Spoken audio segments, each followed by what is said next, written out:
Please welcome creator, writer, criminal madman, Dan Erickson. Whoa. There you go, Dan. That's you right there. Here. Thank you. Hi. Hello. First time? Yeah. First time at Comic-Con?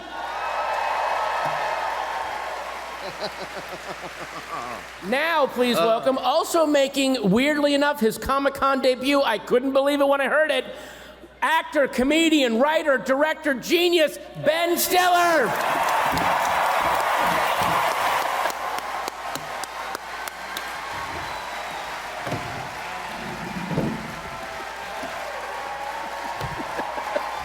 Hi.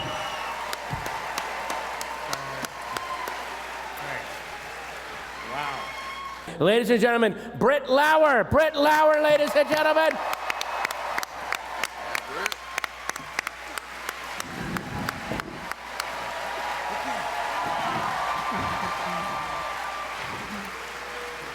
Actor, comedian, everything, Mr. Adam Scott.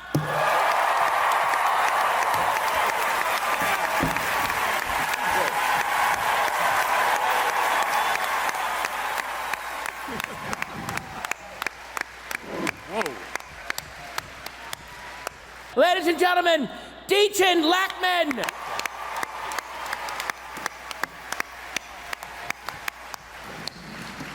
From so many things that you've seen and loved, Jen Tulloch. Jen Tulloch, ladies and gentlemen.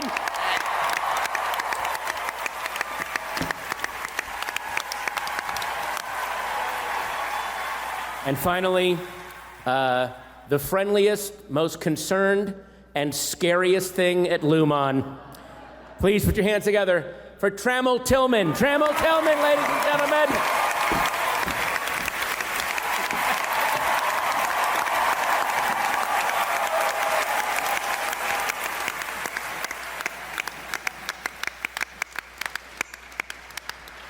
The whole thing was just born of my own corporate misery. I was working a string of jobs when I first moved to LA that were a string of just various weirder and weirder office jobs, and caught myself sort of walking in one day and was like, God, if I could just like skip ahead 8 hours and just be done with this, and I would totally willingly give up that time of my life, you know, that precious time here on Earth.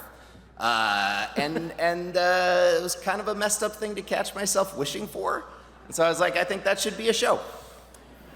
I was lucky enough to be handed the script through Jackie Cohn, who's a creative executive who read it and who's here today, and amazing person.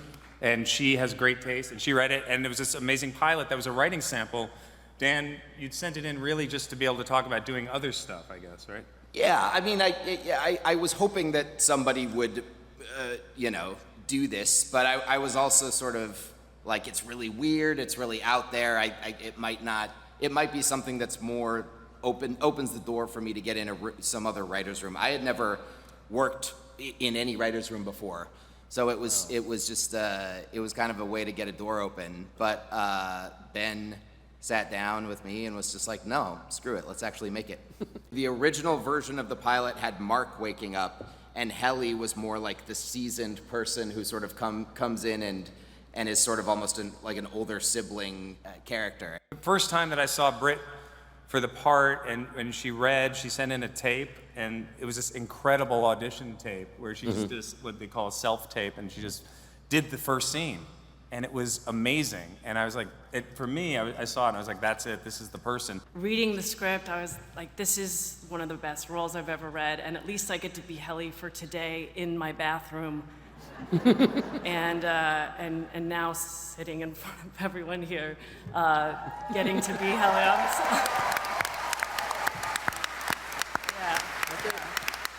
It's very surreal. This is so cool to be here with you guys, because really, we've been working, Dan wrote this, you've been working on it for how many years?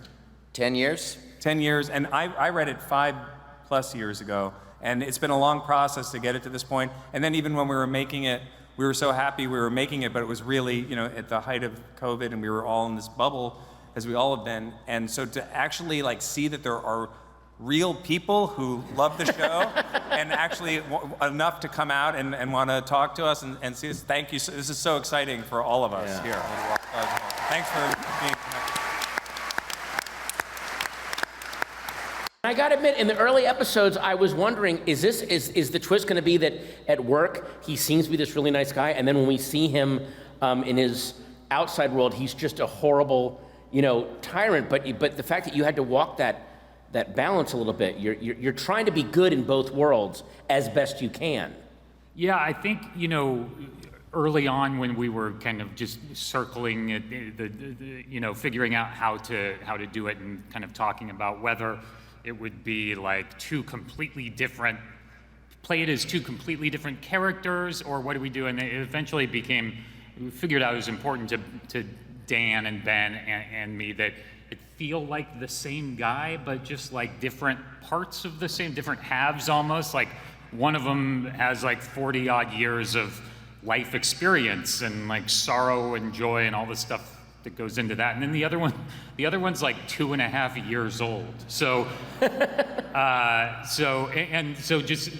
it became sort of a math problem of addition and subtraction, like of life experience, kind of going back and forth between the two, because we shot the whole show pretty much at once, jumping around episode to episode. So we needed to kind of figure out how to, what you would do to go back and forth pretty quickly. Devin's one of the only people who is carrying the emotional sobriety of having not been severed. Yes. And she's living in this terrifying reality that the person she arguably loves most in the world is not well. It ultimately became, for me, a storyline about a person who's carrying the weight of everyone around her and doesn't necessarily allow herself to carry her own.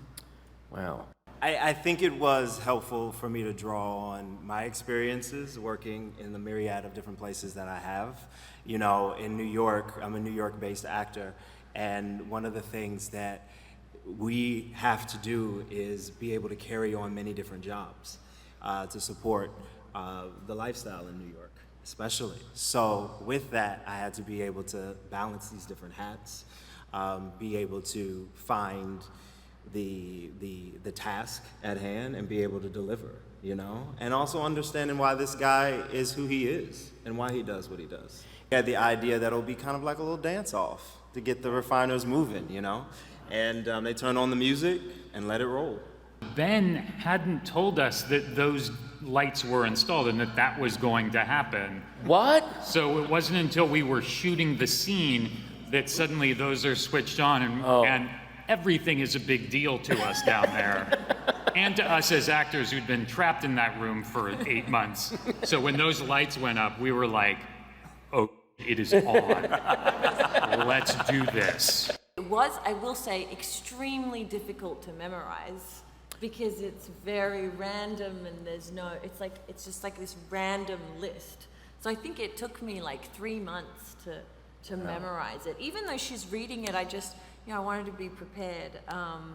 And you never know, like on set, they would be like, read it, but the eye line needs to be here and the paper's here. So it was like you just had to remember everything just in case. Yeah, I just think it's a really relatable human experience regardless of her gender. She's trapped, she's isolated, and her freedom and autonomy, which are paramount to her, have been taken away.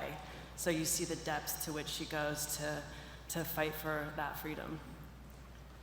So much of the concept of the show is about how much of our memory and our experience, even if it's not conscious, we carry with us and is suppressed. And that was one of the conversations we had a lot with the actors, almost in every scene, was how much of who they are on the outside is informing what's going on with their innie, even if they're not conscious of it. Your Audis are really good for masking up and being here today for us. God. Wow. Thanks for watching. Make sure to like and comment on the video if you enjoyed it. Click and watch our suggested video playlist right now for more entertaining videos. Subscribe to the channel and hit the notification bell to be notified when new videos are released.